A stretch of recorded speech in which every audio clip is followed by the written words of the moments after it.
ஏய் வாப்பா நவீன. எப்படி இருக்கிற? நல்லா இருக்கிறேன். பட்டம் கிட்டியமா எங்க கிளம்பிட்ட? கோயிலுக்குண்ணா. கோயிலுக்கு? ஒன்றும் இல்லை, ஒரு பிஸ்னஸ் ஒன்று நல்லபடியாக முடிஞ்சிச்சு.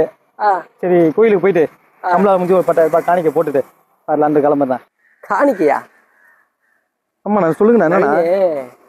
நம்ம ஊருல நிறைய பேர் சாப்பிடாம படுத்துட்டு இருப்பாங்க, பாத்திருக்கியா? பார்த்துருக்குண்ணா. நீ போறிய கோவிலு, அந்த கோயிலுக்கு வெளியே கூட நிறைய பேர் சாப்பிடாம பத்துன்னு இருப்பாங்க, பார்த்துருப்பேன். பார்த்துருக்குண்ணா.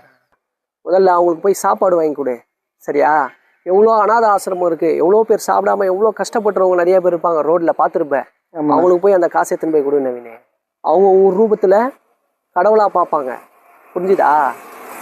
எந்த கடவுளும் காசு கொடுன்னு கேட்கல, நான் காசு கொடுத்தாதான் உன்னை நல்ல நிலைமையில வச்சிருப்போன்னு சொல்லலை. சரிங்களா, கோயிலுக்கு போகிறேன். நீங்கள் சொன்னதை பண்ணிவிட்டு கோயிலுக்கு போகிறேன். நல்ல விஷயம் சொல்லியிருக்கீங்கண்ணா. கேட்டுக்கிறேன். தேங்க்ஸ்ண்ணா.